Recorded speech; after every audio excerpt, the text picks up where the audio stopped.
Well, I've already done the Steves and the Erics. I bet you're not expecting the Petes. But there's a surprising number of great guitarists and other musicians with the name Peter, and they're not pumpkin eaters necessarily. But the Steves and Erics have had the spotlight on them. So here comes some Petes. Some will ring a bell, and even the most casual listener, like Peter Frampton, Pete Townsend, and especially Pete Best. He's the best. Anyway, top one to me is Peter Green. Blues genius, inventive songwriter, terrific vocalist, co-founder of Fleetwood Mac. Did a bunch of their best work. Quirky, but high quality. His guitar lives on. It's gone to Gary Moore, and now the guy in Metallica.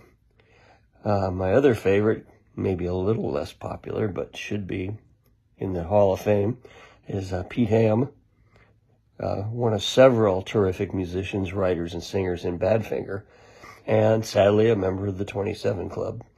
I'm not a big fan of Peter Gabriel, but he's very successful. Peter Cetera, I liked the early Chicago pretty well, and he had a large part of that. Reggae Peter Tosh. You got then the all-star Peter Noon, Herman, and Peter Banks. The guy started, yes, he was the original guitar player before Steve Howe, and Peter Yarrow from Peter, Paul, and Mary. And then a real big one, Peter Asher, kind of Beatles adjacent, since his sister was dating McCartney, and his mother helped translate Michel, the French parts. And then he also became a world-class producer after having hits with Peter and Gordon. But he produced James Taylor's biggest work and Linda Ronstadt. And he still has an XM radio show. It's fantastic. Got a lot of good inside stories. Peter Tork, people laugh because he played a funny guy on TV and goofball, but he was a serious, well-rounded musician, and he gave up a lot to leave that show just to try to get his credibility back. But I think he should have ridden with it because it was a pretty cool thing, and everybody knew what a spoof it was. And then going way back, Pete Fountain, clarinetist, jazz guy. Whoo, good. Eddie Aiken turned me on to him. We used to watch him on The Tonight Show. And then, of course, the master folkie, Pete Seeger. Okay, so now you've had the Petes. Who knows what's next? There were some surprisingly good 80s albums, almost perfect albums. In fact, I have 5 examples of acts that have 3 each. Till Tuesday, not a bad track on any of their 3 albums. And Amy Mann's first solo album after that is every bit as good as the Till Tuesday albums. Very Beatley, very good songwriting, good guitars. Berlin, I love. 3 albums, perfection. A little bit of techno in there, but it's just very musical. Missing Persons, Take 'Em or Leave 'Em, Love 'Em or Hate 'Em. Terry Bozzio on drums, Warren Cucurullo on guitars. Whew, powerful stuff. So Missing Persons had 3 in the 80s. Bangles, at least 3.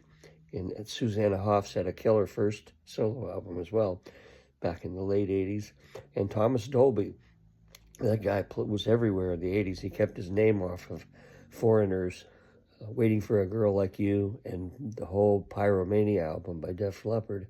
That's him playing the synthesizers, but he kept his solo career separate. Anyway, he had the Golden Age of Wireless, brilliant album. Donnie Wolf turned me on to that one. And then The Flat Earth, and She Blinded Me with Science. It seems like some of them are compilations, but they're just totally listenable. There's a lot of one-offs. Marilyn Martin had an album that was great. Haircut 100's Pelican West, and Nick Hayward's North of a Miracle. Absolute perfect albums, if you ask me. And even better than perfect, if that's possible, it's Rosie Vela's album, Zazu, produced by the 2 main Steely Dan guys and their producer, Gary Katz. Bow Wow Wow, I think they were the remnants of Adam and the Ants, but anyway, their bass player's phenomenal, the drummer's phenomenal. Annabella Lewin is a terrifically powerful singer, and great just musicianship there. Björk had at least 3 classics in the 90s, but she was around in the 80s doing other things. And then there's people that had a ton of great albums in the 80s. Duran Duran, Pat Benatar, Kate Bush, The Police and Sting, Dire Straits, Stevie Nicks, Kirsty MacColl, Prince, Tears for Fears, Madonna, Queen.